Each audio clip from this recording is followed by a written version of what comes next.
In Washington today, it wasn't just the debt crisis in the spotlight. There was also a lot of talk about American energy independence. The big questions at the energy conference: why is the U.S. still dependent on imported oil? And how close are we to using the necessary technology to be self-sustaining in our energy needs? Sharon Epperson reports.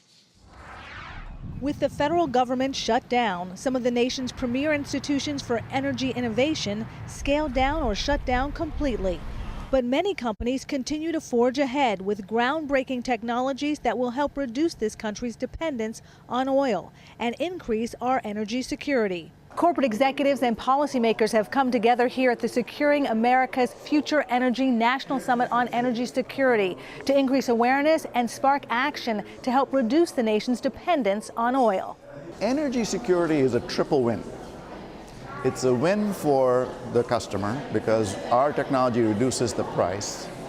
It's a win for the climate, and it's a win for the security of the nation. So politically, economically, and from a standpoint of cost to the end customer. The fastest and most cost-effective way we can achieve our energy goals and reduce our dependence on foreign sources of oil is to introduce more efficient engines. Companies like Nostrum Energy are developing technologies to fine-tune internal combustion engines to increase fuel efficiency, while others like Achates Power are developing new engines, including the next-generation combat engine for the U.S. Army.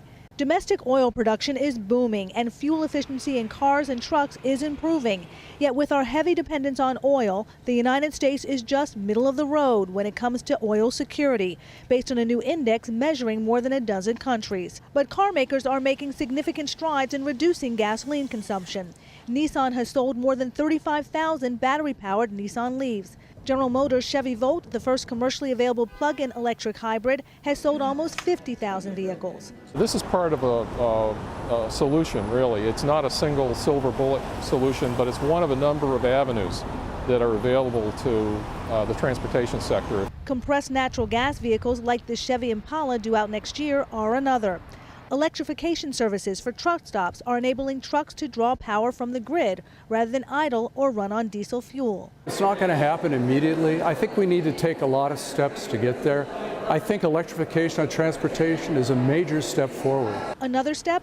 Plant-based fuels that replace crude oil. Of course, that will take many years. This is a journey. It's going to take some time, but there's great innovation happening in a number of different companies, and now is the time that we need to press on harder than ever. The result will be a more secure energy landscape. For Nightly Business Report, I'm Sharon Epperson in Washington.